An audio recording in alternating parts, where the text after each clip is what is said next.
விற்று ஃபாஸ்டா பணம் பெற ஃபாஸ்ட் மணி கோல்ட் 9655796557. தனியார் தொலைக்காட்சியில் வந்து விஜய், உதயநிதி, அண்ணாமலை இவங்களாம் வந்து ஜென்சி அரசியலை பண்றாங்களா அப்படின்ற மாதிரி டாபிக் பேசினாங்க. அப்போ பத்திரிகையாளர் கோட்டீஸ்வரன் அவர்கிட்ட பேசும்போது இந்த மாதிரிலாம் ஜென்சி அரசியல் அப்படிங்கிறது ரொம்ப ரொம்ப சுலபமான விஷயம், இவங்களுக்கு வந்து கொள்கை தெரிய வேண்டிய அவசியம் கிடையாது. இப்போ நான் என்ன கேட்குறேன், இவங்கெல்லாம் கொள்கை பேசாம சரி என்ன நீங்க என்ன கொள்கை பேசிட்டீங்க சொல்லுங்களேன். திமுகவில் இருக்கிற அனைவரும் என்ன கொள்கை பேசிட்டீங்க, இல்லை என்ன கொள்கையை நிலைநிறுத்திட்டீங்க? நீங்க நிஜமா கேட்குறேன், என்ன கொள்கையை நிலைநிறுத்திட்டாங்க? இப்போ ஏதாவது ஒரு சாம்பிள் சொல்லுங்க, சும்மா 2021 26 வரைக்கும் ஒரு சாம்பிள். இது வந்து இவங்களுடைய திராவிட கொள்கை, திமுகவின் திமுக ஃபர்ஸ்ட் கட்சி கொள்கை என்ன சொல்லுங்க. திமுக கொள்கை என்ன? திராவிடம் சார். எது திராவிடம்? அது எங்க இருக்கு புரியலங்க. என்னங்க திமுக கொள்கை என்னங்க? எதங்க நிஜமா யார்ட்டையா கேட்டாலும் சொல்லுங்க, திமுக கொள்கை என்ன சார்? திராவிட அரசியல் சார். தமிழை முன்னிறுத்தி பேசுவாங்க, சமூக நீதி, இதுதான் சார் பேசிக்கிட்டு இருக்காங்க எத்தனை வருஷமா.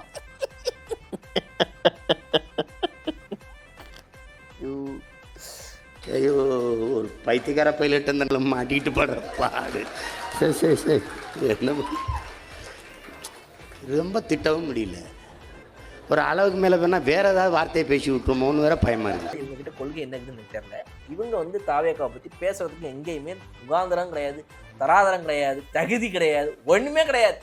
Basically you are waste fellow. Go sit ஒரு சைடாக ஓரமாக போய் உட்காந்து you keep crying for the next 5 years சொல்லிட்டாங்க அப்படின்னு மக்கள் சொல்லிட்டாங்க.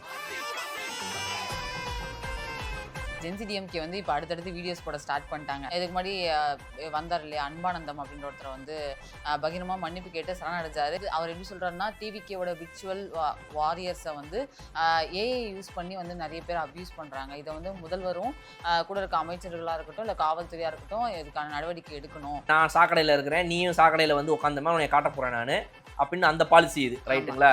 ஸோ அது வந்துட்டு நீயும் என்னைய மாதிரி தான் அப்படின்னு காட்டுற ஒரு பாலிசி இது. என்ன சொல்கிறாருன்னா, நீங்கள் வந்துட்டு காதில் கேட்க முடியாத வார்த்தைகளெல்லாம் பேசுகிறாங்க. ஐயோ அப்பா ஜி, நீங்க பாத்தீங்களா ஜி டிஎம்கேல பேசுறத பத்தி? हमारा देश कुछ नहीं कितना है வாயில வைக்க என்னடா காட்டுற வேடிக்கை. எந்த கட்சியிலேருந்து வரேன்? சீனா டிஎம்கேலேருந்து வரேன் ஜி. அடிச்சு இங்கே வேர் வேணாம், உனக்கு அவ்வளோதான் மரியாதை. நான் வந்து ஆக்சுவலாக ஒன்று யோசிச்சிருந்தேன், அது இப்போ மேபி சொன்னால் கரெக்டாக இருக்கும்னு நினைக்கிறேன். என்னென்னா, தாவேக்க அரசு வந்து அவங்களுடைய 5 வருட காலத்தில் ஒரு 2.5 வருஷம் இல்லை ஒரு 3 வருஷம், ஃபஸ்ட்டு 3 இயர்ஸ் அவங்க இந்த மாதிரி வந்து அரசு அதிகாரிகளை சரி பண்ணுறது, கரப்ஷன் இல்லாத கவர்மெண்ட்டை கொண்டு வர்றது, லஞ்சம் வாங்காமல் பண்ணுறது, சிஸ்டமை சரி பண்ணுறது, இந்த மாதிரி எல்லா விஷயங்களும் கொண்டு வரும், ரோடு அப்கிரேட் பண்ணுறது, இந்த மாதிரி திட்டங்களை கொண்டு வருவதற்கான டைமாக ஃபஸ்ட்டு 3 இயர்ஸ் எடுத்துக்கிட்டோம். ஓகே சார், ரைட்டா? நெக்ஸ்ட்டு 2 இயர்ஸ் நான் தாவேக்க அரசுகிட்ட எதிர்பார்ப்பது என்ன அப்படின்னா, மக்கள்கிட்ட மாற்றத்தை கொண்டு வருவதற்கான வேலைகளையும் பார்க்கணும்.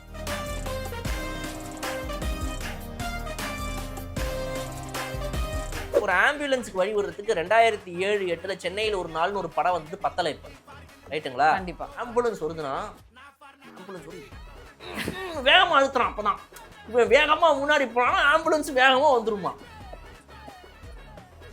ஏன்டா இப்படி பண்றீங்க? நீ ஓரமா என்ன ஆம்புலன்ஸ் அது பாட்டுக்கு போயிடும்டா. ஏங்க என்னங்க நீங்க பார்த்தே இல்லையாங்க, ஆம்புலன்ஸுக்கு வழி விட்டு ஆம்புலன்ஸ் வேகமா போகுதுன்னா அது பின்னாடி ஒரு 10 பேர் போவானுங்க. நான் என்ன நினைச்சேன்னா, ஸ்டார்டிங்ல இது வந்து உள்ள அடிபட்டு படுத்து கிடக்குறாங்களே சொந்தக்காரங்க போல கூட போறாங்கன்னு நினைச்சேன். அப்புறம் தான் தெரிஞ்சு சொந்தக்காரங்களாம் கிடையாது, இவன் வேகமா போறதுக்காக இந்த ஆம்புலன்ஸ் யூஸ் பண்ணிக்கிறான் அப்படின்னு. நான் என்ன நினைப்பேன்னா, அந்த மாதிரி ஆளுங்களாம் அவ்வளோ ஆம்புலன்ஸ் யூஸ் பண்ணிக்கணும், நம்ம சீக்கிரம் போகணும்னு நினைக்கிறவங்க, ஆம்புலன்ஸ் பின்னாடி போகுது, ஆம்புலன்ஸ் முன்னாடி போ, நீ இன்னும் சீக்கிரமா போகலாம் ஆக்சுவலா, ரைட்டா? நீ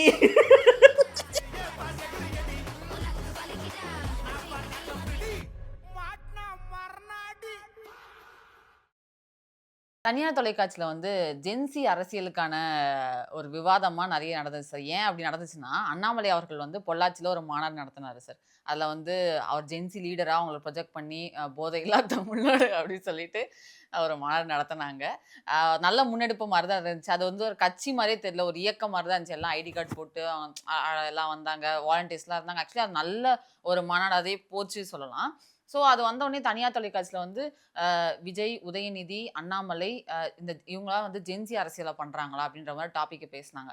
அப்போ பத்திரிகையாளர் கோட்டீஸ்வரன் அவர்கிட்ட அவங்க எல்லாருமே இருக்காங்க. சீக்கிய மதிவாணன் அவர்கள், இதயா எல்லாருமே இருக்காங்க அதில். கட்சி சார்புடையவங்க யாருமே இல்லை, பத்திரிகையாளராக இருக்காங்க. ஆமா, கோட்டீஸ்வரன்லாம் எந்த கட்சியை சார்ந்தவர் கிடையாது. அவர் ஒரு நடுநிலையாளர், அவர் ஒரு பத்திரிகையாளர், அவர் வந்து அனைவருக்குமானவர். சொல்லுங்க. ஆமாம் சார்.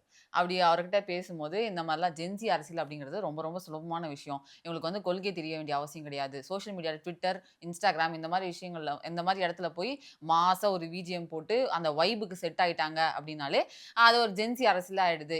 இப்படிதான் வந்து இந்த ஆட்சி அமைஞ்சிருக்கு அப்படிங்கிற மாதிரி தான் அவர் சொல்றாரு. விஜய் அவர்களை தான் குறி வச்சு சொல்ற மாதிரி தான் சொல்றாரு அதை. அப்படி அந்த மாதிரி சொல்லியிருக்காரு. அதே மாதிரி இது ரொம்ப ரொம்ப சுலபம். பிரச்சாரம் மாதிரி இறங்கி போய் கொள்கைகளை வந்து சொல்ல வேண்டிய அவசியம் கிடையாது. எல்லாமே சோஷியல் மீடியால ஒரு பாட்டு போட்டலாம். இப்போ அண்ணாமலை எடுத்துட்டோம்னா அவர் நடந்து வராருன்னா அவர் பின்னாடி ஒரு பிஜிஎம் போட்டு நடந்து வந்துட்டாருன்னா அது அப்படியே முடிஞ்சிரும் அப்படிங்கிற மாதிரி ஒரு விஷயத்த சொல்றாரு. இல்லை, இப்போ நான் என்ன கேட்குறேன், உங்களாம் கொள்கை பேசாம சரி, என்ன நீங்க என்ன கொள்கை பேசிட்டீங்க சொல்லுங்களேன். திமுகவில் இருக்கிற அனைவரும் என்ன கொள்கை பேசிட்டீங்க நீங்க? இல்லை என்ன கொள்கையை நிலைநிறுத்திட்டீங்க நீங்க? என்ன பண்ணிட்டீங்க சொல்லுங்களேன். ஏதாவது என்னங்க பண்ணாங்க? எனக்கு சத்தியமா நான் நிஜமா தெரிஞ்சதுக்காக கேட்குறேன். நான் வம்புக்காகவோ சண்டைக்காகவோ கேட்கல, நிஜமா கேட்குறேன். என்ன கொள்கையை நிலைநிறுத்திட்டாங்க இப்போ இவங்க? ஏதாவது ஒரு சாம்பிள் சொல்லுங்க. சும்மா 2021 26 வரைக்கும் ஒரு சாம்பிள். இது வந்து இவங்களுடைய திராவிட கொள்கை, திமுகவின் திமுக ஃபர்ஸ்ட் கட்சி கொள்கை என்ன அது சொல்லுங்க ஃபர்ஸ்ட். திமுக கொள்கை என்ன? திராவிடம் சார். எது திராவிடம்? அது எங்க இருக்கு? சமூக நீதி அப்படின்னா அவங்களோட இதுல அப்படின்னா புரியல சார். அவங்களுடைய டிக்ஷனரியில சமூக நீதினா என்ன தெரியல சார். புரியலங்க. என்னங்க திமுக கொள்கை என்னங்க? எதங்க நிஜமா யார்ட்டையா கேட்டாலும் சொல்லுங்க. திமுக கொள்கை என்ன சார்? திராவிட அரசியல் சார். தமிழை முன்னிறுத்தி பேசுவாங்க. சமூக நீதி இதுதான் சார் பேசிக்கிட்டு இருக்காங்க இத்தனை வருஷமா.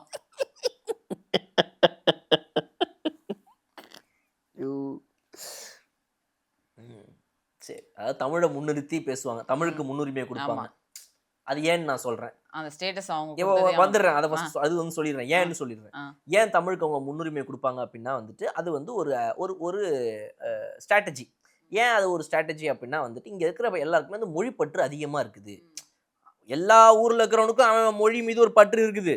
ஆனாலும் இவனுக்கு கொஞ்சம் அதிகமாக இருக்கிற மாதிரி தெரியுது. இதை கொஞ்சம் சீண்டி பார்த்து தூண்டி பார்த்து இதை வச்சு லாபமாக்கலாம் அப்படின்னு சொல்லி அந்த மொழிப்பற்று இருக்கிறவங்க எல்லாரையுமே இந்த மொழிக்காக போராடினவங்க நாங்க தான், இந்தி திணிப்பு போராட்டத்திற்கு எதிராக போராடினவங்க நாங்க தான் அப்படின்னு மாணவர்கள், இளைஞர்கள் எல்லாரும் சேர்ந்து போராடின ஒரு போராட்டத்தை கிளைம் பண்ணிட்டாங்க. டிஎம்கே தான் வந்து போராடின மாதிரி தான் அதை வந்துட்டு முன்னிருந்து நடத்துன மாதிரி இன்னைக்கு வரைக்கும் ஒரு பொய் பிரச்சாரத்தை பண்ணிக்கிட்டு மக்களை ஏமாத்திக்கிட்டு ஒரு வேலையை பண்ணிக்கிட்டு இருக்குது. ரைட்டா? இப்போ இன்னைக்கே நீங்க ஜல்லிக்கட்டு போராட்டம் பண்ணுவீங்க, இதை யாராவது ஒருத்தன் கிளைம் பண்ண முடியுமா நான் தான் பண்ணேன்னு? முடியாது. ரைட்டுங்களா? அந்த மாதிரி ட்ரை பண்ணாங்கல்ல சார். பண்ணாங்க. உள்ள புகுந்து அதை எல்லாத்தையுமே ஆர்கனைஸ் பண்ணி ஸ்ட்ரக்சரைஸ்டு பண்ணி ஸ்டூடெண்ட்ஸ் இயக்கத்தை இறக்கி ஜல்லிக்கட்டுல வந்துட்டு ஜூலி மாதிரி ஆட்களை இறக்கி இவங்க ஒரு சைடில் இவங்க ஒரு வேலையை பண்ணாங்க. அது பெரிதாகுவதற்கு இவங்களுடைய இது பின்னாடில இருந்து இருந்துச்சு. அது வந்து ஏன் அப்படின்னா ஜல்லிக்கட்டு மேல இருக்கிற அக்கறைலாம் கிடையாது. எடப்பாடி பழனிசாமியே கவுத்தணும், ஜெயலலிதா அம்மா இல்லாத ஒரு கட்சி, இதை இப்போ கவுத்தோம்னா கரெக்ட், இவருக்கு வந்துட்டு ஒரு பெருசாக அந்த ஒரு ப்ரொட்டஸ்டெல்லாம் வந்துட்டு ஆர்கனைஸ் பண்ணணும்னா அதை இவராலாம் வந்து தடுக்க முடியாதுன்னு சொல்லி எடப்பாடிக்கு அகைன்ஸ்டாக பண்ண ஒரு ஸ்ட்ராட்டஜி அந்த ஜல்லிக்கட்டை இவங்க தூண்டி விட்டது. பட் தன்னார்வமாக ஜல்லிக்கட்டில் முன்னாடி நின்று நடத்தினவங்க எல்லாருமே இளைஞர்கள். ரைட்டுங்களா? இதை வந்து யூஸ் பண்ணிட்டு அந்த சிச்சுவேஷனை கொஞ்சம் பூம் பண்ணுறது இவங்க பின்னாடி இருந்து 2-3 வேலைகளை பார்த்தாங்க. அவ்வளவுதானே தவிர ஜல்லிக்கட்டு எப்படி வந்து ஒரு இளைஞர் போராட்டமோ இளைஞர்கள் முன்னின்று நடத்தியதோ அது போல அன்னைக்கு இந்திய எதிர்ப்பு போராட்டமும் அதே தான். ஆனா இவங்க என்ன சொல்லுவாங்க அப்படின்னா வந்து இந்திய எதிர்ப்பு போராட்டத்துல நாங்க தான் பண்ணோம், தண்டவாளத்தை தலை வச்சு படுத்தது நாங்க தான், இப்படி எதனா ஒன்று சொல்லிக்கிட்டு சுத்திக்கிட்டு இருப்பாங்க. எதனா ப்ரூஃப் இருக்குதான்னு இப்போ நம்ம கேட்கணும் அவங்க கிட்ட. எதுவும் கிடையாது, ஒண்ணுமே இருக்காது அவங்க கிட்ட. ஸோ அந்த மாதிரி இவங்க ஏதாவது ஃபேக் கிளைம்ஸ் பண்ணிட்டு இருப்பாங்க. இந்த ஃபேக் கிளைம் பண்ணிட்டு சுத்திட்டு இருக்கிறத தவிர்த்து இவங்க கொள்கை என்னதான் அவங்க கொள்கை? மொழிக்கு இதுதான் காரணம். நான் சொல்லிட்டேன், இந்த மொழி பற்று இருக்கிறவங்கள சும்மா சீண்டி பார்த்து இந்த மொழியை காப்பாற்ற போறோம் நாங்க தான், இந்த உலகத்தை காப்பாற்ற போறோம் நான் தான் அப்படின்னு சொல்லுவான் பாருங்க ஒருத்தன். அந்த மாதிரி இந்த மொழியை காப்பாற்ற போறதே எங்க கட்சி தான், நாங்க தான். காப்பாற்றுறதுக்கு என்ன பண்ணீங்க இது சொல்லுங்க. இந்த திமுக காரணம் இந்த வீடியோ பார்க்குறேன் எவனா ஒருத்தன் மொழியை காப்பாற்றுறதுக்கு, இந்த மொழியை நீ எப்படி காப்பாற்றுவ சார் எனக்கு சொல்லேன் முதல்ல. நீ எப்படி இந்த மொழியை காப்பாற்றுவ? இப்போ இந்த செகண்ட் ஹிந்தியை உள்ள விடாம இருக்கிறது, செகண்ட் லாங்குவேஜா வராம வச்சுக்கிறதுக்காக பாத்துக்கிறதுக்காக நாங்க தான் அடப்பு போட்டு நிறுத்தி வச்சிருக்கோம். நாங்க மட்டும் இல்ல அப்படின்னா ஹிந்தி செகண்ட் லாங்குவேஜா மாறி இருக்கும். சரி ரைட். நார்த் இந்தியா எல்லாம் வந்து இந்த நான் ஒன்று சொல்றேன். ஹிந்தி இதுக்கு முன்னாடி ம். நான் ஸ்கூல் படிச்சப்பவே ஆ. ஃபர்ஸ்ட் ஸ்டாண்டர்ட்ல இருந்து 5th ஸ்டாண்டர்ட் வரைக்கும் கம்பல்சரியா இருந்துச்சு. ஓகே. ரைட்டா? ம். நான் ஃபர்ஸ்ட் ஸ்டாண்டர்ட்ல இருந்து 5th ஸ்டாண்டர்ட் படிச்சது யாரோட ஆட்சி காலத்துல தெரியுமா? யாரு? திமுக ஆட்சி காலத்துல. ஓகே. ரைட்டுங்களா? அப்ப திமுக ஆட்சி காலத்துல நான் ஃபர்ஸ்ட் ஸ்டாண்டர்ட்ல இருந்து 5th ஸ்டாண்டர்ட் வரைக்கும் படிக்கும்போது எனக்கு அப்போ ஹிந்தி கம்பல்சரியா நான் படிச்சுதான் ஆகணும்னு இருந்துச்சு. ஃபர்ஸ்ட் ஸ்டாண்டர்ட்ல இருந்து 5th ஸ்டாண்டர்ட் வரைக்கும் நான் ஹிந்தியை கம்பல்சரியா படிச்சேன். ஆனா இந்த எஜுகேஷன் சிஸ்டம்ல சொல்றானுங்களே கருமமே தலையெழுத்தேன்னு படிச்சேன். ஓகே. நான் இப்ப ஹிந்தி பேசுறேனா? இல்ல. ஹிந்தி பேச தெரியுமா எனக்கு? சரி. எழுத்து கூட்டி படிக்கவும் தெரியாது, எழுதவும் தெரியாது, பேசவும் தெரியாது, மூணுமே தெரியாது. ஓகே. அப்ப எல்லாரையும் அந்த 5 வருஷமும் நான் இந்தியா ஜஸ்ட் பாஸ் தான் ஆனேன். ஓகே. ரைட்டா? ம். அப்படிப்பட்ட என்ன போல தான் பல பேர் இங்க இருந்தாங்க, இருக்கிறாங்க. ஸோ ஒரு மொழியை நான் கத்துக்கணும்னு நினைச்சா நான் கத்துப்பேன். என்னோட எஜுகேஷன் சிஸ்டம்ல 3rd லாங்குவேஜாவோ அன்னைக்கு இருந்துச்சு, இன்னைக்கு 2nd லாங்குவேஜா அதை ஆக்குனாங்கனாலும் கூட, ஒருவேளை ஆக்குனாலும் சொல்றேன் நான். அதனாலலாம் என்னுடைய மொழிலாம் தமிழ் மொழி அழிஞ்சுலாம் போகாது. புரியுதுங்களா? இவங்க சும்மா சொல்றானுங்க அந்த மாதிரி. நீங்க எல்லாம் நம்பிட்டு ஆமா ஆமா ஹிந்தி வந்துச்சுன்னா நம்ம மொழி அழிஞ்சு போயிடும் அப்படின்னு. நானும் அப்படிதான் சார் நினைச்சேன். அழியாதுங்க, அப்படிலாம் அழியாதுங்க. அவங்க எக்ஸாம்பிள்ஸ்க்கு என்ன சொல்றாங்கன்னா நான் என்ன சொல்றேன், இங்கிலீஷ் இப்போ 2nd லாங்குவேஜ் என்னங்க உங்களுக்கு? இங்கிலீஷ். தமிழ் அழிஞ்சிருச்சா? இல்ல. எப்படி? ஆங்கிலேயருடைய காலத்துல இருந்து அவனுங்க உள்ள வந்து 1600கள்ல உள்ள வந்தாங்க ஈஸ்ட் இந்தியா கம்பெனி. ம். அன்னையில இருந்து 400 கிட்டத்தட்ட 350 வருஷம் இங்க இருந்தானுங்க. 1947ல தான் உங்களுக்கு இண்டிபெண்டன்ஸ் கிடைக்குது. 347 வருஷம் இங்க இருந்தவனுங்கனால உங்களுடைய மொழி எப்படி அழியாம போச்சு? எப்படி நீங்க இன்னும் தமிழ் பேசிட்டு இருக்கீங்க? ஏன் இன்னும் இவ்வளவு பேர் ஜாஸ்தியா தமிழ் பேசிட்டே இருக்கிறாங்க? 1608ல வந்தானுங்க. ரைட்டா? அதுல இருந்து கிட்டத்தட்ட வந்துட்டு 340 வருஷம் இங்க இருந்திருக்கிறானுங்க. 1947 வரைக்கும் 340 வருஷமா இருந்த ஆங்கிலேயர்னால எப்படி உங்க மொழி அழியாம போச்சு? 2nd லாங்குவேஜ்ல அது இப்போ வரைக்கும் உங்களுக்கு எஜுகேஷன் சிஸ்டம்லயே ஏதோ ஒரு நாட்டுல இருக்கிறவன், இங்கிலீஷ்காரன், பிரிட்டிஷோட லாங்குவேஜ் நீங்க ஏங்க படிச்சுட்டு இருக்கீங்க உட்காந்தீங்க? ஸ்டாப் பண்ணுங்க, அதை முதல்ல நிறுத்துங்க. அது அபிஷியல் லாங்குவேஜ் சார். எல்லாரும் அபிஷியல் எப்படி அபிஷியல் லாங்குவேஜ் ஆச்சுங்க? ஏங்க ஆக விட்டீங்க? திமுக 1950கள்ல இருந்தே இருக்குதுங்க. எதிர்த்து இருந்திருக்கணுமா இல்லையா? இது மாதிரிலாம் பண்ண முடியாது. தமிழ்நாட்டுக்கும் நாங்கள் விட மாட்டோம், மற்ற மாநிலங்களை விடுங்கள், எங்களுடைய மாநிலத்தில் நாங்கள் அதை விடவே மாட்டோம் அப்படின்னு உங்க டேடியாவது அன்னைக்கு குரல் கொடுத்துருந்துருக்கணுமே. ஏன் பண்ணாம போயிட்டீங்க? அண்ணா ஏன் பண்ணாம போயிட்டாரு? ஏன் பண்ண முடியல? நான் ஏன் அதை பண்ணலங்கிறது இப்போ நீங்க சொன்னனால கேட்குறேன். நான் என்ன கேட்குறேன்னா, அதனால உங்க தமிழ் மொழி பழிஞ்சிருச்சா? இல்ல, பேசிட்டு தான் இருக்கும். அந்த இங்கிலீஷை நீங்க உங்க ஸ்கூல்ல கத்துக்கிறதுனால உங்களுக்கு எவ்வளவு யூஸ் இருக்குது? எல்லார்ட்டையும் கம்யூனிகேட் பண்ணி பேச முடியுது. அதாவது உங்களுடைய ஸ்டேட்டுக்குள்ள மட்டும் லாங்குவேஜ்ங்கிறது எதுக்குங்க? ஃபர்ஸ்ட் கம்யூனிகேட் பண்ணிக்கிறதுக்கு, பேசுறதுக்கு. ரைட்டா? உங்க பக்கத்துல இருக்கிற என்கிட்டயோ இவர்கிட்டயோ அவர்கிட்டயோ நீங்க பேசுறது உங்களுக்கு தமிழ் போதுமானதா இருக்குது. பக்கத்து மாநிலத்துல போகும்போது இந்தியா போன்ற நாடுல நூற்றுக்கணக்கான மொழிகள் இருக்குது. எல்லாரும் மொழியும் நான் கத்துக்க முடியாது. கன்னடம் பேசுவான், மலையாளம் பேசுவான், தெலுங்கு பேசுவான், அங்க போனா ஹிந்தி பேசுவான், அதை போஜ்பூரி பேசுவான், குஜராத்தி பேசுவான், ஒடியா பேசுவான். எல்லாத்தையும் நான் கத்துக்க முடியாது. ரைட்டுங்களா? நான் தமிழ்ன்ற என் மொழியை கற்றுக்கிட்டேன், என்னுடைய தாய்மொழியை நான் கற்றுக்கிட்டேன், மதர் டங். என் தாய்மொழி இல்லாத இன்னொரு மொழியை நான் கற்றுக்கிறேன். அந்த மொழி உலகத்துல பல நாடுகள் பேசுது. அப்போ இன்னைக்கு இங்கிலீஷ் காமன் லாங்குவேஜ் இந்த நாடு உலகம் முழுக்க இருக்கிறனால அதை நான் கற்றுக்கிட்டேன்னு சொல்லி அந்த உலகத்தின் காமன் லாங்குவேஜை கற்றுக்கிட்டப்பவே இந்த 340 வருஷமா ஆங்கிலேயர் உள்ள இருந்து வெளியே போயிட்டா உங்க மொழி அழியல. பக்கத்துல இருக்கிற ஸ்டேட்டுக்காரன் உங்களுக்கு இத்தனை வருஷமா 3rd லாங்குவேஜா இந்தியை வச்சிருந்தான், நாங்கள் இந்திய ஸ்கூல்ல படித்தேன்னு சொல்கிறேன். இப்போ வரைக்கும் அந்த இந்தியனால எனக்கு வந்து சொன்னானுங்கன்னு படித்தேன், எனக்கு ஒன்றும் ஆகலன்னு நான் சொல்கிறேன். என்னை போல பல பேர் இருக்காங்கன்னு சொல்கிறேன். தமிழ் அழியலை. ஆனால் இப்போ இந்த 3 எஜுகேஷன் 3 லாங்குவேஜ் பாலிசி கொண்டு வரதுனாலையோ, அதில் 2nd லாங்குவேஜாக ஹிந்தி ஆக்குறதுனாலையோ ஏதாவது ஒன்று பண்ணிட்டா அவங்க தமிழ் மொழி அழிஞ்சிடும். இப்போ எவ்வளவு பெரிய ஒரு டிராமாவை நடத்திருக்காங்க பார்த்தீங்களா? எனக்கு என்னன்னா அந்த எஜுகேஷன் பாலிசி வருதா வரலையங்கிறதுல எனக்கு செகண்டரிங்க. நான் அதுக்குள்ளேயே போகல. அதை வச்சு என்ன அரசியல், அதை வச்சு எப்படி அரசியல் பண்றானுங்கன்னு பாருங்கன்றேன். சொல்லுங்க, இப்ப சொல்லுங்க, எப்படி இதனால எப்படி தமிழ் அழியும்? அழியாதுதான் சார். இப்ப எவ்வளவோ பேர் இங்க தமிழ்நாட்டில் இருக்கிறாங்க, அவங்களுடைய மதர் டங் தெலுங்கு. ஆமா, இருந்து நிறைய பேர் சென்னையில பாத்தீங்க அப்படின்னாலும் சரி, நீங்க சவுத்துல ஆந்திரால இங்க வந்தவங்க, 2-3 ஜெனரேஷனுக்கு முன்னாடி வந்தவங்க எல்லாம் நிறைய பேர் இருக்கிறாங்க. அவங்க எல்லாம் பாத்தீங்க அப்படின்னா இன்னுமே வந்துட்டு அவங்க வீட்டுல தெலுங்கு பேசுறாங்க. அங்கிருந்து இங்க வந்தவங்க 3 ஜெனரேஷனா 4 ஜெனரேஷனா இங்கதான் இருக்காங்க.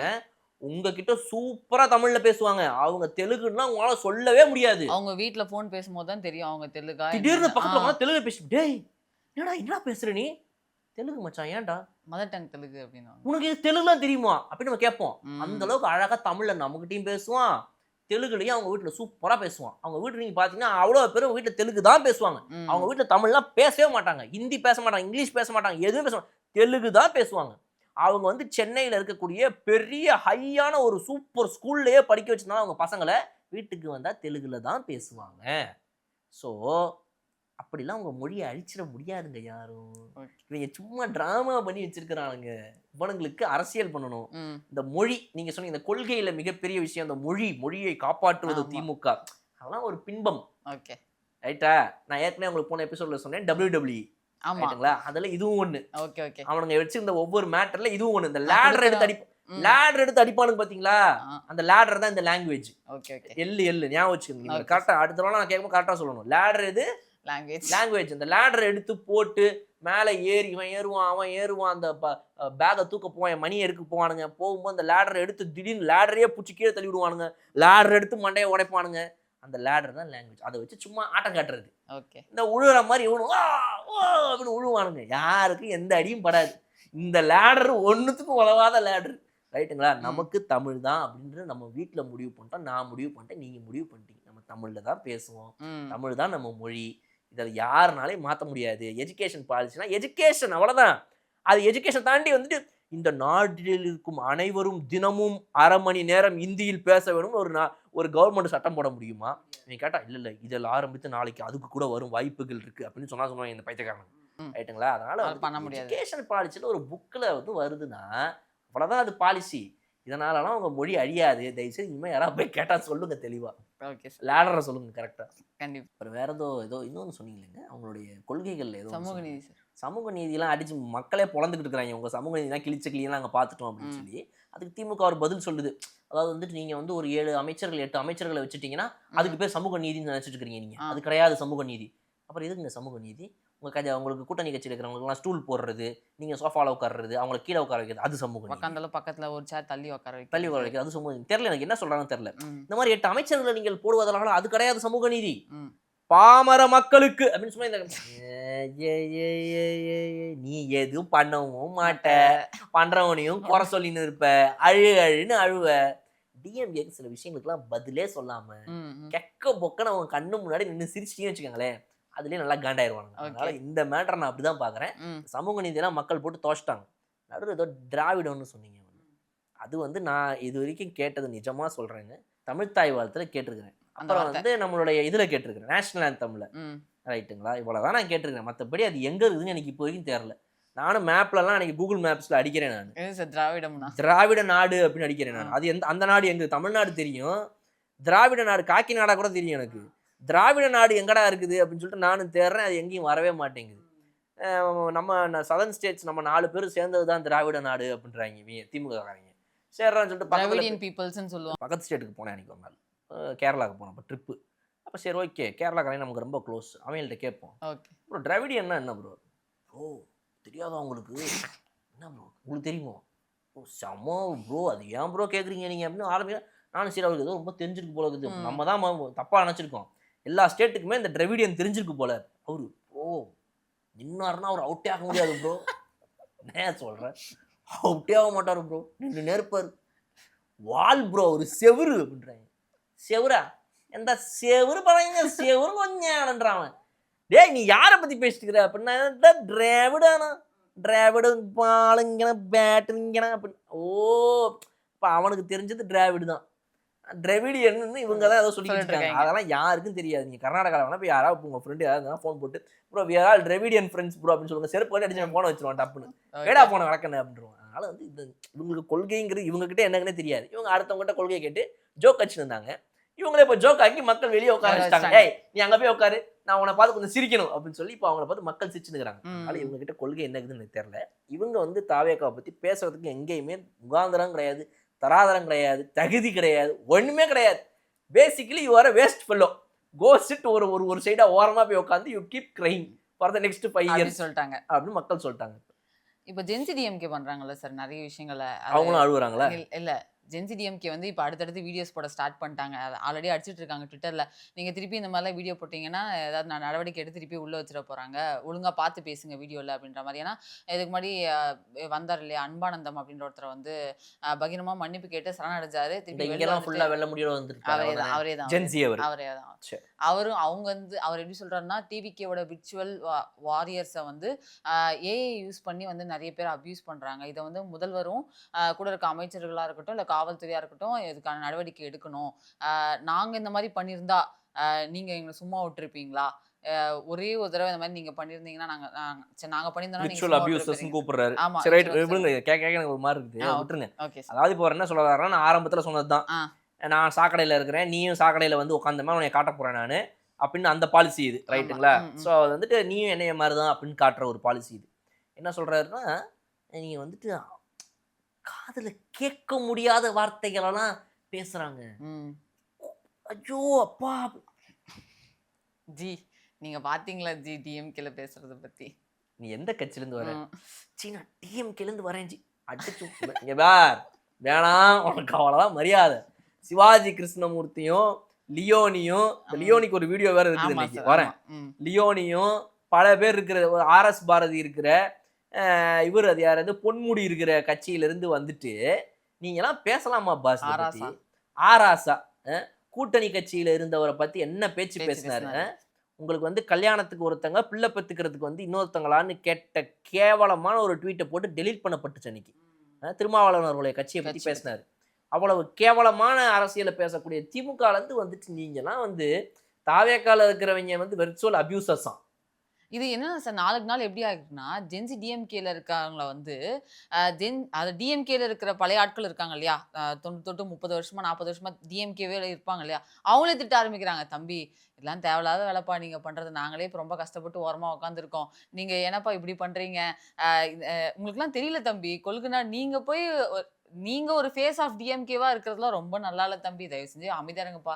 இப்பதான் வந்து அடியை வாங்கிட்டு வந்து உட்கார்ந்துருக்கிறோம். இப்போ ஆல்ரெடி 2 கேஸுக்கு உள்ள போயிட்டீங்க, இதுவே 3ஆவது கேஸ்லாம் வந்துச்சுன்னா குண்டர் சட்டம் பாட்டாங்கன்னா ரொம்ப கஷ்டம்ப்பா, வாழ்க்கை அழிச்சுக்காத, உள்ள உட்காந்து கட்சிக்காக பேசி யார் எப்படி பேசணுமோ மரியாதையா கிரிட்டிசிசம் பண்ணா கரெக்டா பண்ணுங்க. அதை நீ பாட்டுக்கு தனிநபர் விமர்சனம், தனிநபர் விமர்சனம்ன்றதை நீங்க எப்படி அதை புரிஞ்சுட்டு பண்றீங்க? அரசியல்னா என்ன தெரியுமா, பழைய திமுகனா என்ன தெரியுமா அப்படின்ற மாதிரி அவர் வந்து ஜென்சி டிஎம்கேவை காரி துப்புறாரு. ஆமா அந்த ஒரு வீடியோ வந்துமே கூட இவங்க திருந்தின மாதிரி தெரியல.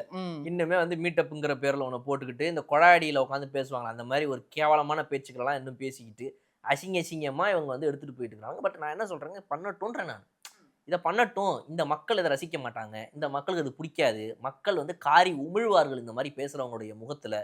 இந்த மாதிரி பண்ணக்கூடிய கட்சிக்காக இது ஒரு சப்போர்ட் பண்ணி இவங்க பேசுறாங்க அப்படின்னா அந்த கட்சியை 2031 மக்கள் எப்படி ட்ரீட் பண்ணிடுவாங்க? கண்டிப்பா. இனிமேல ஒரு சந்தோஷம் என்ன அப்படின்னா மக்கள் முடிச்சுக்கிட்டாங்க, நல்லா முடிச்சுக்கிட்டாங்க. வெளிநாட்டுல இருந்து வந்து ஓட்டு போடவும் தயாரா இருக்கிறாங்க, உள்ளூர்லயே உட்காந்துக்கிட்டு நான் என்னுடைய கொஞ்சம் கூட உரிமையை விடாம நான் வந்து என் பண்ண வேண்டிய வேலையை பண்ணிடுவேன், தலைவர்களுக்கு சரியா சப்போர்ட்டை கொடுப்பேன், ஆன்லைன்ல உட்காந்து ஒரு நாளுக்கு 2 மணி நேரம் வீடியோவை பார்ப்பேன், என்னை எஜுகேட் பண்ணிப்பேன் அப்படின்ற எல்லா விதத்திலையும் மக்கள் இப்ப தெளிவாயிட்டாங்க. இதுக்கு முன்னாடி தெளிவாக தயாரா இருந்தாங்க, நான் தெளிவானாலும் வேஸ்ட் தான், இந்த 2 பேர் தானே இருந்தாங்க, இன்னைக்கு நான் தெளிவாகியே ஆகணும், பிகாஸ் நான் இன்னைக்கு வந்து இந்த கட்சி சப்போர்ட் பண்ணுன்றதுக்காக என்னைய முட்டாளன்றான், என்ன தற்கூறின்றான், அப்படி சொல்லக்கூடாதுன்றதுக்காக எல்லாம் உட்காந்து தன்னை எஜுகேட் பண்ணிக்கிறாங்க. இவங்க இன்னும் வந்துட்டு தங்களை அறிவாளின்னு நினைச்சுக்கிட்டு எதையுமே படிக்காம வீட்டிலேயே உட்காந்துக்கிட்டு சும்மா ஒரு 2 வீடியோவை போட்டுக்கிட்டு இவங்க பண்றாங்க. அதனால வந்து இவங்க இதை பண்ணட்டும்ன்றேன். நான் நல்லா பண்ணட்டும், நல்லா சூப்பரா பண்ணட்டும், இன்னும் பண்ணட்டும். இவங்களுடைய இந்த அவதூறு பேச்சுக்களும் இவங்களுடைய இந்த கேவலமான பொய் குற்றச்சாட்டுகளும் தாவேக்காவை ரெப்ரசன்ட் பண்ணி பேசக்கூடிய யாரோ ஒருத்தர் விஜயை ரசிகராகக்கூடியவராக இருக்கிறவரோ, விஜயோட கட்சி தொண்டராக நினைக்கிறவரோ, ஆன்லைன்ல யாரோ ஒருத்தவங்க 4 பேர் பேசுறதுக்கு கட்சி வந்து பொறுப்பேற்க முடியாது, ரைட்டுங்களா? ஆன்லைன்ல எங்கேயோ யாரோ ஒருத்தர் பேசுறாரு அப்படின்னா வந்து கட்சியிலேருந்து சார்பாக ஒருத்தவங்க பேசுறாங்கன்னா நீங்க பேசலாம், சரி. இல்லை கட்சியை சார்ந்தவர்களே பல பேர் இந்த மாதிரி பண்ணும்போது அந்த கட்சியை அதை கண்டிக்கலாம். நான் என்ன சொல்றேன், திமுகலாம் டர்ட்டி பாலிடிக்ஸை பத்தி பேசுறதுக்கு தகுதியே இல்லாத ஒரு கட்சி. அப்படி பண்றவங்களாம் வந்து அந்த சைட்ல இருந்து ஏதாவது ஒரு விஷயம் இப்படி வரும்போது தான் அதுக்கு ஆப்போசிட்டா இப்படி பேசுறாங்க அப்படிங்கிறது. ஆனா அதை நார்மலைஸ் பண்றதுக்கு இல்ல நாம. பட் ஆனா வரும்போது தெரியுது யாரோ ஒரு தனி நபர் எவனோ ஒருத்தவன் பண்றான். நான் என்ன கேட்கறேன், அங்க ஒரு தனி நபர் எவனோ ஒருத்தன் ஆன்லைன்ல முகம் தெரியாதவன் விஜய் அவர்களை சப்போர்ட் பண்ணி பேசுறதுக்காக உன்னை அசிங்கமா பேசுறான். நீ சொல்ற முகம் தெரிஞ்ச அனைவராலும் அறியப்பட்ட ஃபேஸ் ஆஃப் த பார்ட்டியா இருக்கக்கூடியவங்க, உங்க கட்சியின் முகங்களாக இருக்கக்கூடியவங்களே கேவலமா பேசுறாங்களே, அதுக்கு என்ன பதில் சொல்றது? அந்த மாதிரி முகங்களாக அந்த கட்சிக்கு இருக்கக்கூடியவர்கள் யாராவது ஒருத்தங்க அசிங்கமா தாவே கலந்து பேசுறாங்களா? இதுக்கு பதில் சொல்லுங்க. ஆன்லைன்ல எவனோ ஒருத்தன் அவன் தாவேக்காரன்னே சொல்லுவேன், நம்ம டைரக்டா சொல்லுவோம், தாவேக்காரன் ஒருத்தன் ஆன்லைன்ல எவனோ ஒருத்தன் விஜய் அவர்களை பிடிச்சதுனால உங்ககிட்ட அசிங்கமா பேசுறான், நீங்க அசிங்கமா பேசுறீங்க, மாத்தி மாத்தி அடிச்சுக்கிறீங்க, ரைட்டா? அதை விட்டுருவோம். கட்சி முகங்களா கூடியவங்க நீங்க எப்படி, அவங்க எப்படி, கம்பேரிசன் பண்ணுங்க. இப்போ பதில் சொல்லுங்க, யார் அப்படி பேசுறா? இதே தாவேக்காவுடைய எம்எல்ஏவாக இருக்கக்கூடிய பல்லவி அவர்களை சில நாட்கள் ஆகிய பிறந்த குழந்தைய அவங்க வந்து சட்டசபைக்கு கொண்டு வந்தாங்கன்ற ஒரே காரணத்துக்காக அதை ஒரு மாக்கரியா ஸ்பூஃப் வச்சு பண்ணீங்க. உங்களை விட தரந்தாழ்ந்த வேற யாராவது ஒருத்தவங்க பண்ண முடியுமா? அதை ஒரு இப்போ பிறந்த குழந்தைங்க, அந்த குழந்தைய அவங்க கூட்டிட்டு வந்தாங்கன்றதுக்காக அதே மாதிரி ஒரு பொம்மையை வச்சுக்கிட்டு அதுக்கு அவங்க ஃபீட் பண்ற மாதிரி இங்க வச்சுக்கிட்டு எவ்வளோ கேவலமா நீங்க பேசுங்க. இதே ஜென்சி டிஎம்கேல இருக்கிற பொண்ணுங்க தானே இதை பண்ணாங்க. அந்த ஜென்சி டிஎம்கே ரெப்ரசென்ட் பண்ணி தான் இந்த அன்பானந்தம் பேசிட்டு இருக்காரு. இவர் பேசுறாரா வெர்ச்சுவல் அபியூசஸ் சொல்லி டிவிக்கேவை? வேஸ்ட்டுங்க. இவங்கெல்லாம் மக்கள் அடிச்சு அனுப்புவானுங்க. எக்மோர் ஹாஸ்பிட்டலுக்கு வந்து முதல்ல விஜய் அவர்கள் வந்து ஒரு விசிட் போயிருந்தாரு சார். அதுக்கு முன்னாடி நாள் வந்து நிறைய வீடியோ வந்துருச்சு, இந்த மாதிரி இந்த வந்து அட்மினிஸ்ட்ரேஷன் இங்கே சரியில்லை எக்மோர் ஹாஸ்பிட்டலில், மகப்பேறு மருத்துவமனையில். ஸோ இது யாராவது பண்ணி கொடுத்தா நல்லாயிருக்கும். விஜய் அவர்களுக்கே டைரெக்டாக சொல்கிறேன், இது கொஞ்சம் என்னன்னு பாருங்க அப்படின்னு சொன்னாங்க. அடுத்த நாளே வந்துட்டார் அவர். அதாவது ஒரு பெண் ஒருத்தவங்க கொடுத்த ஒரு வீடியோ அடிப்படையில் அப்படியே அவங்க வீடியோ எடுத்திருந்தாங்க. ஆன்லைனில் வீடியோ எடுத்து போட்டதை பார்த்துட்டு, அதாவது ஒரு அரசு மருத்துவமனை இந்த மாதிரி இருக்குது அப்படின்னு சொன்னதை முதல்வர் அவர்கள் உடனடியாக அந்த இடத்துக்கே அடுத்த நாள் போய் பார்க்குறாரு அப்படின்னா, இதெல்லாம் தமிழ்நாடு என்னைக்கா இதுக்கு முன்னாடி பார்த்துருக்குதா? சுகாதாரத்துறை அமைச்சரே போயிருக்க மாட்டார் இந்த மாதிரி ஒரு கம்ப்ளைண்ட் வந்துருந்துச்சுன்னா. சரி, அவர் கூட போயிருந்திருப்பாருன்னு சொன்னேன், மாசு அவர்கள் இங்கே போனார் அங்கே போனார் வீடியோக்கு வந்து ரைட் விடுங்க. ஒரு முதலமைச்சர் உடனடியாக ஒரு பெண் வீடியோ போட்டிருக்காங்கன்னு போயிருக்கிறாருங்க.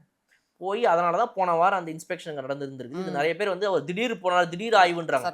இந்த திடீர் ஆய்வுக்கு காரணம் அந்த மாதிரி ஒரு பெண் வீடியோ போட்டதுன்றது பின்னால வந்துச்சு. அது நிறைய நோட்டிசபிளான விஷயங்கள் இருந்துச்சு சார். ஏன்னா வார்டுக்கு போகிறோம், இப்போ தான் குழந்தை பெற்றுட்டு இருந்தாங்கன்னா அவங்ககிட்ட எப்படி நடந்துக்கணும். ஏன்னா இதுக்கு முன்னாடி யாராவது விசிட் போயிருந்தாங்கன்னா அங்கே எப்படி அவங்க என்ன ஆனாலும் பரவாயில்ல, சீஃப் மினிஸ்டர் ரொம்ப முக்கியம் அப்படிங்கிற மாதிரி அங்கே ஒரு குழந்தை இப்பதான் பிறந்திருக்கு அப்படின்னா அங்க என்ன ஒரு அமைதி மெயின்டைன் பண்ணணும், எப்படி அந்த மதர்க்கான ஒரு ஸ்பேஸ் கொடுக்கணும் அப்படிங்கறதெல்லாம் வந்து இவங்க நல்லாவே மெயின்டைன் பண்ணியிருந்தாங்க. அந்த போட்டோஸ் நல்லா பார்க்க முடிஞ்சு, வீடியோஸும் நிறைய இருந்துச்சு.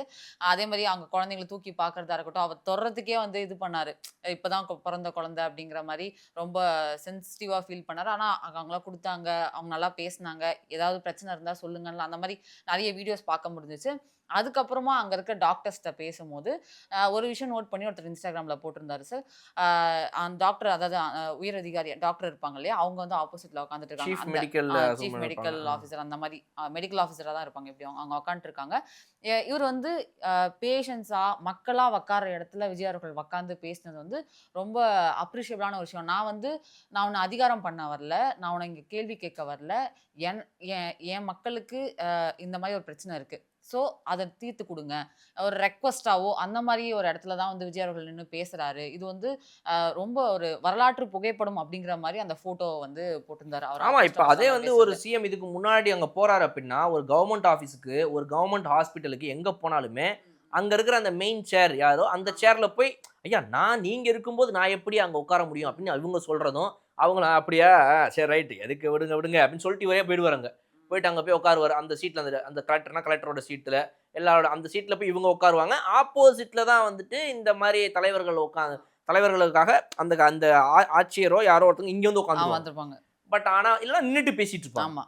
பட் ஆனால் வந்து இதை வந்து இவர் பிரேக் பண்ணியிருக்காரு அப்படின்றத வந்து ஒரு நல்ல விஷயம். அது வந்து அவங்க மேபி இதுக்கு முன்னாடி ஏதோ ஒரு ஆட்சி காலத்தில் ஏதோ ஒரு இடத்துல ஆப்போசிட்டில் போய் உட்காந்ததாக தேடி பிடிச்சி ஒரு ஃபோட்டோவை நாளைக்கு கொண்டு வந்தாலும் கூட அது instance number 1 and instance number ஃபைனலாக இருந்திருக்கும். ஆனால் இவரோட ஆட்சி காலத்தை பொறுத்த வரைக்கும் இது இப்படி தான் இருக்குங்கிறது இது ஒரு எக்ஸாம்பிள். ஸோ அவங்களோட இடத்துல உட்காந்துருக்காங்க, நம்ம வரோம் பார்க்க வந்திருக்கோம், நம்ம எதுக்கு அவங்க சீட்டில் போய் உட்காரணுன்ற அந்த ஒரு பேசிக் காமன் சென்ஸ் அவருக்கு இருக்குது. அந்த காமன் சென்ஸ் இருந்திருந்தா நாங்களாம் பண்ணியிருக்க மாட்டாங்க அப்படின்னு சொல்லி, அந்த காமன் சென்ஸ் அவங்களுக்குலாம் இருந்திருந்தா இந்த கட்சியே நீங்கள் வந்திருக்காதுன்னு சொல்லுவாங்க. ஓகே. கிரேட்டர் சென்னை கார்பரேஷன் மூலிமா வந்து வெண்டிங் மிஷின்ஸ் நிறைய வச்சுருக்காங்க சென்னையில் அப்படின்னு சொன்னாங்க சார். என்ன அப்படின்னா, ஒரு பிளாஸ்டிக் பாட்டில் போட்டோம் அப்படின்னா எப்படி வந்து டாஸ்மார்க்ஸில் வந்து காலி பாட்டில்ஸை போட்டோம்னா அந்த கியூஆர் கோடை ஸ்கேன் பண்ணாங்கன்னா 10 ருபீஸ் ரிட்டன் வரும் அப்படிங்கிற மாதிரி, பிளாஸ்டிக் பாட்டில்ஸை வெண்டிங் மிஷின்ஸில் போட்டோம்னா 5 ருபீஸ் ரிட்டன் வரதாரு. இது வந்து இதுக்கு முன்னாடி இபிஎஸ் அவர்கள் இருக்கும் போதே இந்த சிஸ்டம் அவர் தான் ஃபஸ்ட்டு கொண்டு வந்தார். அவர் கொண்டு வரும்போது என்ன மாதிரி இருந்துச்சுன்னா, பிளாஸ்டிக் பாட்டிலாக இருக்கட்டும், கண்ணாடி பாட்டிலாக இருக்கட்டும், எதாக இருந்தாலும் சரி போட்டோம் அப்படின்னா அதுக்கேற்ற மாதிரி கூப்பன்ஸ் வரும். செலக்டிவான சூப்பர் மார்க்கெட்ஸ்ல வச்சு அந்த கூப்பன்ஸை வச்சு நம்ம செலக்டிவான பொருட்கள்லாம் வாங்கிக்கலான்ற மாதிரி கொண்டு வந்தாங்க. ஆனா நிறைய பேருக்கு தெரியல. அதை அவங்க பெருசா யூஸும் பண்ணல, அந்த மாதிரி இருந்துச்சு. அதுக்கப்புறமா இப்போ 20 அதுக்கப்புறம் அதை மாத்துனாங்க. 23, 24, 25ல வந்து பீச்ல இருக்கும் ஒரு பெரிய திமிங்கலம் இருக்கும். அந்த திமிங்கலத்துக்கு வாய்க்குள்ள நம்ம வந்து பிளாஸ்டிக் பாட்டில்ஸை போட்டோம் அப்படின்னா ஒரு மஞ்சள் பை வரும். துணிப்பை மாதிரி வரும், கவர்மெண்ட்டோடது அது. அது நம்ம ஒரு பாட்டில் போட்டோம் அப்படின்னா அதுக்கேற்ற மாதிரி ஒரு பை வரும், நம்ம எடுத்துக்கலாம் அப்படிங்கிற மாதிரி. இதெல்லாம் வந்து ஒரு வேஸ்ட் மேனேஜ்மெண்ட் அப்படின்ற மாதிரி. இப்போ அதை என்னவா மாற்றிருக்காங்க அப்படின்னா, ஒரு பிளாஸ்டிக் பாட்டில் போட்டோம் அப்படின்னா அது வந்து அதோட தரம் என்ன அப்படின்றத பார்த்துட்டு ஒரு ₹5 ரிட்டர்ன் நமக்கு கிடைக்கும் அப்படிங்கிற மாதிரி வெண்டிங் மிஷின்ஸை வந்து கிரேட்டர் சென்னை கார்பரேஷன் கொண்டு வந்திருக்காங்க. இப்போதைக்கு மெரினா பீச்லையும் பெசன்கர் பீச்லையும் இருக்கிறதா சொல்கிறாங்க. நான் ஒரு தடவை போயிட்டு நம்ம எப்படி இருக்கு என்னன்னு பார்க்கலாம் சார். கண்டிப்பா சூப்பர், நல்ல ஒரு இனிஷியேட்டிவ். வந்து மணியாவும் உங்களுக்கு திரும்ப வருதுங்கும் போது மற்றதை விட இதை வந்து ரொம்ப இதுவாக பார்ப்பாங்க மக்கள். ரைட், ஓகே, நம்ம ஒரு பிளாஸ்டிக்கை வந்து இந்த கீழே குப்பையில் போடக்கூடாதுங்கிறத சொன்னால் நம்ம பண்ண மாட்டோம். ஆனால் அதையே நீ போய் போடு, உனக்கு ₹5 தருவாங்கன்னா என்னையா சொல்கிற நீ, அப்போ நான் இனிமேல் நான் கீழேயே போட மாட்டேன் அப்படின்னு நம்ம மக்கள் வேகமாக போயிட்டு நம்ம பிளாஸ்டிக் போட்டு வீட்டில் இருக்கிறதெல்லாம் தூக்கிட்டு வந்துருவாங்க. பெட்ரோல் பிடிக்கிறதுக்காக வச்சிருந்த பாட்டில் அள்ளி கொண்டு போய் பேசுகிறாங்க சார். காயலாம் கடையில் போட்டால் ₹1 கிடைக்காதுங்க, அதனால சொல்கிறேன். அது ஃப்ரெண்ட்ஸோட உட்காந்து பேசிட்டு இருக்கும்போது சொல்கிறாங்க ஒருத்தர், இந்த மாதிரி கொண்டு வந்திருக்காங்களா பீச், நாளைக்கு நான் போகிறோம்ல, நம்ம இந்த கேன்லாம் எடுத்துகிட்டு போய் அங்கே போட்டுடலாம், காசாவது கிடைக்கும், அதுக்காவது போகலான்ட்டு அதுக்காகலாம் பிளான் பண்ணுறாங்க. அந்த பிளாஸ்டிக்கை ரீசைக்கிள் பண்ணி நிறைய ப்ராப்பரான மேனேஜ்மெண்ட் பண்ணலாங்க. நிறைய விஷயங்களுக்கு அது சரியாக யூஸ் பண்ணலாங்க. அதனால் வந்து பிளாஸ்டிக் ரீசைக்கிளிங்கிறது நிறைய பேர் பிஸ்னஸாக எடுத்து அதுக்கு ஒரு தனியாக பிளான்ட் வச்சு என்னென்னமோலாம் பண்ணுறாங்க. அதுக்கு இந்த க்ரஷ்டு பிளாஸ்டிக்ஸ்லாம் இங்கேருந்து இவங்க எடுத்துகிட்டு போவாங்க. இதை வச்சு வந்து ப்ராப்பராக வேறு விஷயங்கள்லாம் அந்த ₹5 கவர்மெண்ட்னால திரும்ப எடுத்துக்க முடியாது, பிரச்சனை கிடையாது. ஆனால் இந்த ₹5 கொடுக்கறதுக்கான காரணம் என்ன அப்படின்னா, நீ போடுறான்னு சொன்னால் போட மாட்டேங்கிற, அவன் போடுனா போட்டுருவாமா அப்படிங்கிற மாதிரி நீ கீழே தூக்கி போட்டுடுற. ஏடா போடுனா அந்த போடு இல்லடா, குப்பையில போடு அப்படின்னு அவங்களுக்கு சொன்னாலும் புரியாது நம்ம மக்களுக்கு. அதனால மக்களை வந்து இந்த மாதிரி பண்றதுக்கு இது ஒன்று எடுத்துருக்காங்க. நான் வந்து ஆக்சுவலாக ஒன்று யோசிச்சிருந்தேன், அதை இப்போ மேபி சொன்னால் கரெக்டாக இருக்கும்னு நினைக்கிறேன். என்னன்னா, தாவேக அரசு வந்து அவங்களுடைய 5 வருட காலத்தில் ஒரு 2.5 வருஷம் இல்லை ஒரு 3 வருஷம், ஃபர்ஸ்ட் 3 இயர்ஸ் அவங்க இந்த மாதிரி வந்து அரசு அதிகாரிகளை சரி பண்ணுறது, கரப்ஷன் இல்லாத கவர்மெண்ட்டை கொண்டு வர்றது, லஞ்சம் வாங்காமல் பண்ணுறது, சிஸ்டமை சரி பண்ணுறது, இந்த மாதிரி எல்லா விஷயங்களும் கொண்டு வர்றது, ரோடு அப்கிரேட் பண்ணுறது, இந்த மாதிரி திட்டங்களை கொண்டு வருவதற்கான டைமாக ஃபர்ஸ்ட் 3 இயர்ஸ் எடுத்துக்கிட்டோம். ஓகே சார், ரைட்டா? நெக்ஸ்ட் 2 இயர்ஸ் நான் தாவேக அரசுகிட்ட இருந்து எதிர்பார்ப்பது என்ன அப்படின்னா, மக்கள்கிட்ட மாற்றத்தை கொண்டு வருவதற்கான வேலைகளையும் பார்க்கணும். ரைட்டுங்களா? அதுக்கு ஒரு உதாரணம் என்ன அப்படின்னா, இந்த மாதிரி ரோட்டில் குப்பை போடக்கூடாதுங்கிறதுலேருந்து ஆரம்பிச்சு, ரோட்டில் வந்துட்டு எந்த ஒரு நம்ம வந்து அந்த சில பேர்லாம் மென்லாம் வந்து பார்த்தீங்கன்னா வந்துட்டு யூரின் பண்ணுறதுலேருந்து ஆரம்பிச்சு, எச்சு துப்புறதுலேருந்து, இந்த பான் பராக் போட்டு துப்புறது, இந்த போயிட்டே இருக்கும்போது பின்னாடி ஒரு பைக் வருதுங்கிறது கூட தெரியாமல் அவங்க அந்த கால்குலேட் பண்ணுறாங்களாமா. அந்த கண்ணாடியை லைட்டாக திருப்பி பார்த்து, அவன் எப்படியும் அங்கே தானே வரான், நம்ம இப்போ துப்புற எச்சு இங்கேருந்து இப்படி ட்ராவல் ஆகி அப்படியே போய் இந்த தரையில் விழுந்துடும், அவன் மேலே படாதுன்னு கால்குலேட் பண்ணி எச்சு துப்புறாங்க நம்ம ஆட்டோ டிரைவருங்க. அது எனக்கு கான்செப்டே புரியல. இந்த மினி டாடா ஏஸ்ல போற அண்ணனுங்களாம் லோட தூக்கிட்டு போயினே இருக்கும்போது துப்புறாங்க. அதே அது டிராவலா எங்கேயோ போய் விழுது. இப்போ இங்கே வந்து நான் என்ன ஆயிருந்திருப்பேன் இப்போ வரத்துக்கு ஆஃபீஸ் வழியில் எனக்கு தோணும் உள்ளுக்குள்ள. இப்போ பார்த்து ஒரு முறைச்சிட்டு போவேன், என்ன பண்ணுறதுன்னு தெரியாது. ஸோ அந்த மாதிரி நம்ம மக்கள்கிட்ட ஒரு பிரச்சனை இருக்குது. இந்த மக்கள் பிரச்சனையெல்லாம் எப்படி மக்கள் பிரச்சனையை தீக்கிறது போக மக்கள்கிட்ட இருக்கிற பிரச்சனையை எப்படி தீக்கிறதுங்கிறது ஒரு அரசோடைய வேலையாக இருக்குது. ஏன்னா இப்போ நம்மளை எஜுகேட் பண்ணுறதுலேருந்து ஆரம்பித்து நமக்கு சரியான கல்வி சூழல்லேருந்து மருத்துவ சூழல்லேருந்து எல்லாத்தையும் கொடுக்க வேண்டியது எப்படி ஒருத்தவங்களுடைய பொறுப்போ, அதே போல் இந்த மாதிரி விஷயங்களும் நம்மளுடைய மாற்றம். வேறு என்னங்க பண்ணுறது? நான் வந்துட்டு இப்போ ஊருக்கு போயிருந்தேன், போன வாரம் வீக்கெண்டு ஊருக்கு போயிருந்தேன்னா, இப்போ ஊருக்கு போயிட்டு திரும்ப வரும்போது இதில் வந்தேன், அது என்னது இல்லை போகும்போது இந்த வந்தே பாரத்தில் போனேன். வந்தே பாரத்தில் ஸ்பீக்கரில் என்ன சொல்கிறாங்கன்னு நீங்கள் நினைக்கிறீங்க? இந்த மாதிரி வந்துட்டு நெக்ஸ்ட் ஸ்டேஷன் இஸ் அப்படி இப்படின்னு மெட்ரோவில் வர மாதிரிலாம் சொல்கிறானுங்க. நான் இதான் முதல் தடவை 2வது தடவை வந்தே பாரத்தில் போகிறேன், அதனால் எனக்கு அப்படி தேஜஸில் போய்க்கிறேன், வந்தே பாரத்தில் இப்போ தான் போகிறேன்னு நினைக்கிறேன். அப்போ அதில் ஒன்று சொல்கிறாங்க ஸ்பீக்கரில், எனக்கு இதை கேட்ட உடனே நம்ம எந்த நாட்டிலடா ஐயோ வெளிநாட்டுக்காரன் நம்ம நினச்சா என்னடா காரி துப்ப மாட்டானான்னு நினச்சேன். ஓகே, அந்த ஸ்பீக்கரில் அந்த அம்மா சொல்கிறாங்க, தோஸ் ஹூ ஆர் வேர்ட்ஸை நான் மாற்றி சொல்லலாம், விஷயம் அதுதான், after using your toilet please flush and come அப்படின்றாங்க. எனக்கு இதை கேட்டுட்டு அப்போ இன்னைக்கு வரைக்கும் இது கூட தெரியாதவங்களும் இது பண்ணாதவங்களும் நம்ம மக்கள் இருக்கிறாங்க. அப்போ இன்னொருத்தன் போகும்போது அது ஒரு தொந்தரவாக இருந்திருக்குது, இந்த பிரச்சனையை எப்படி ஹேண்டில் பண்ணுறதுன்னு தெரியாமல் அந்த அம்மா மைக்கில் சொல்லிட்டுக்கிறாங்க. போயிட்டு வந்தால் ஃப்ளஷ் பண்ணி ரெக்கார்டட் ஆடியோ கிடையாது, ரெக்கார்டட் ஆடியோ இதை ஒரு ரெக்கார்டட் ஆடியோவாக போட்டுக்கிறாங்க. நெக்ஸ்ட் ஸ்டேஷன் இதுங்க அதுங்க, உங்களுடைய ரைட்டில் வண்டி நிற்க போகுது இந்த பிளாட்ஃபார்மில் அதுன்றதெல்லாம் சொல்கிறதுலாம் போய் டாய்லெட் போனால் ஃப்ளஷ் பண்ணிட்டு வாங்கடா அப்படிங்கிறத சொல்கிற அளவுக்கு நம்ம மக்கள் இருக்கிறோம். சோ இது மக்களுக்கு மாற்றமா இந்த மாதிரி மாற்றங்கள் மக்களுக்குள்ள ஒரு மக்கள் மாற்றம் இருக்கு. அதை வந்து வேற எந்த தலைவரும் பண்ணவும் மாட்டாங்க. அவங்களுக்கு அந்த விருப்பமும் கிடையாது. ஏன்னா நீ மாறாத, நீ பைத்தியமாவே இரு, நீ லூசாவே இரு, நீ முட்டாளா இரு, நீ படிக்காதவனா இரு. என்ன பொலிட்டிக்கலி நம்மளை எஜுகேட் பண்றதுக்கே அவங்களுக்கு விருப்பம் கிடையாது, இஷ்டம் கிடையாது. நீ பிஹேவியரல் சேஞ்சஸ்லாம் பண்ணு அப்படின்னு எப்படி சொல்லுவாங்க? அவங்களுக்கு அதுல என்ன அக்கறை இருக்குது? நீ எவ்வளவு வேணா துப்பிக்க, நீ எவ்வளவு வேணா ஒரு அன்ஹைஜீனிக் கண்டிஷன்ல வாழ்ந்துக்க. நான் வந்துட்டு சைனா பிரைம் மினிஸ்டர் வரும்போது எங்க மோடி ஐயாவோட சேர்ந்து போகும்போது உங்க ஊர் மொத்தத்தையும் ஒரு ஷீல்டு போட்டு மறைச்சிருவேன். Oh look at the rich India, huge walls, oh my God அப்படின்ட்டு போவான் அமெரிக்காக்காரன். அவனுக்கு தெரியாத அந்த செவுத்துக்கு பின்னாடி குப்பமேடு இருக்கு. அந்த செவுத்துக்கு பின்னாடி அதுதான் சொல்றேன். செவுத்துக்கு பின்னாடி வந்து கூவம் ஆறு ஓடுது, செவுத்துக்கு பின்னாடி சாக்கடை இருக்கு, செவுத்துக்கு பின்னாடி கஷ்டப்படுற வாழ்க்கை மக்கள் வந்து ரோட்ல வாழ்ந்துட்டு இருக்கிறாங்க. எல்லாத்தையும் செவுரு போட்டு மறைச்சு கூட்டு போயினே இருப்பாங்க. அதுதான் இவங்க பண்ணுவாங்கல்ல. அதனால அதுக்கு ஒன் டைம் இன்வெஸ்ட்மெண்ட்டாக அதை பண்ணிட்டு போயிடுவாங்க. அதனால அவர்கள் அதை செய்ய மாட்டார்கள். விஜய் அவர்கள் சொன்னா மக்கள் கேட்பாங்கன்ற ஒரு நம்பிக்கை எனக்கு இருக்குது. அதனால எனக்கு இது ஒரு ஆசை. இந்த ஒரு 2 வருஷத்துல மக்களை மாற்றுவதற்கான ஒரு அரசியலையும் ஒரு முன்னெடுத்தார். இவர் சொன்னாருன்னா கேட்பாரு எனக்கு ஒன்று தோணுதுங்க. எப்பா தயவு செய்துப்பா நண்பர்கள், நண்பாஸ், இந்த இதெல்லாம் கொஞ்சம் பண்ணாதீங்க, ரோட்லலாம் இந்த மாதிரி பண்ணாதீங்க, நம்ம ஆளுங்க தான்ப்பா, நீங்க தான்ப்பா மாசா இருக்கீங்க அப்படி இப்படி ஒரு சொன்னாருன்னா இதுக்காகவே இந்த மாதிரி அசிங்கமா பண்ற விஷயங்களை நம்ம மக்கள் கொஞ்சமாவது குறைப்பாங்கன்னு தோணுது. இப்போ போக போக அதை அப்படியே மாறிடலாம். இப்போ ஒரு ஆம்புலன்ஸுக்கு வழி விடுறதுக்கு 2007-8 சென்னையில் ஒரு நாள்னு ஒரு படம் வந்தது, பத்தலை இப்போ ரைட்டுங்களா? கண்டிப்பா அது அப்போ முடிஞ்சு போச்சு. அந்த படம் வந்தப்போ எப்படி இருந்துச்சு அப்படின்னா, ஓ ஒரு ஆம்புலன்ஸ் வருதுன்னா இப்படித்தான் நம்ம வழி விடணுமா அப்படின்னு நமக்குலாம் ஒரு பெரிய எஜுகேட்டங்கா இருந்துச்சு அந்த படம் ரைட்டுங்களா? ஒரு ஆம்புலன்ஸ் இப்படி போகுது அப்படின்னா நீங்க எல்லாருமே இப்படி ரைட் அண்ட் லெஃப்ட் இப்படி போயிட்டீங்க அப்படின்னா ஆம்புலன்ஸ் ஸ்ட்ரெயிட்டா போயிட்டே இருக்கும்ன்றது அந்த படத்துல சொல்லிட்டான். நம்ம மக்களுக்கு வருஷம் சென்னையில் ஒரு நாள் படம் வரணும், அதை டெய்லி கேடிவியில் போட்டுனே இருக்கணும். அப்பதான் ஓ ஆமா ஆமா ஆம்புலன்ஸ் வந்தா இப்படி வழி விடணும்ல அப்படின்னு நம்ம அவங்க அப்பதான் புரியும். இன்னைக்கு வரைக்கும் நான் பாக்குறேங்க, தினமும் நான் ஆபீஸ்க்கு வந்து போற வழியில ஒரு ஆம்புலன்ஸ்க்கு வழி விடுறது எப்படின்னு தெரியாத தற்குறிங்க தான் நம்ம ஊர்ல வந்து ரோட்ல வண்டி ஓட்டிட்டு இருக்காங்க.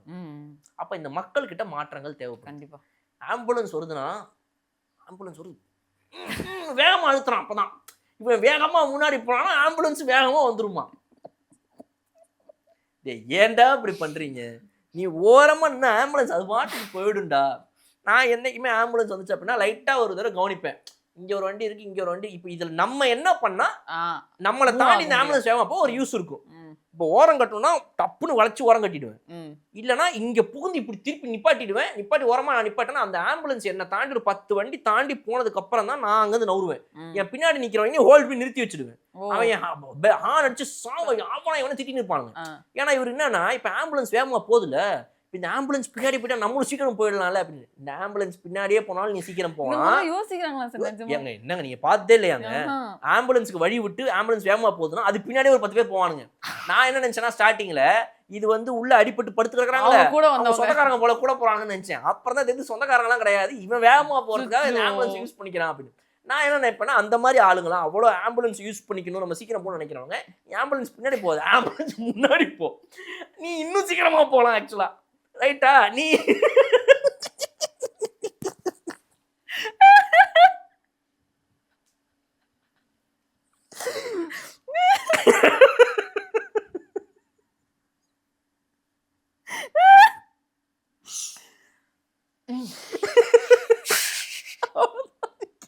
இன்னைக்கு அவ்வளவுதான் முடிஞ்சு போச்சு.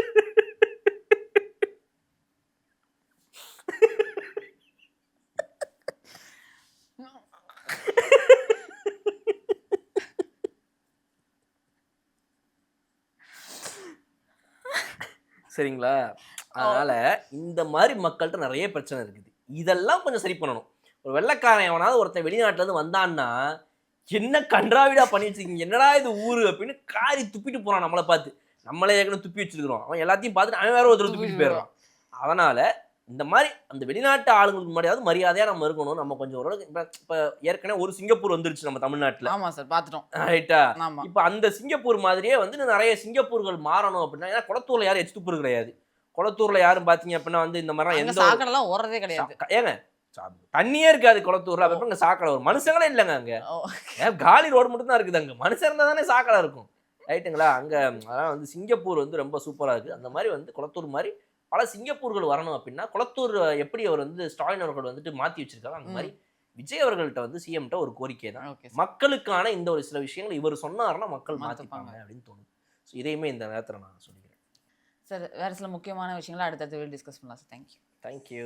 தங்கம் விற்று ஃபாஸ்டா பணம் பெற ஃபாஸ்ட் மணி கோல்ட் 9655796557.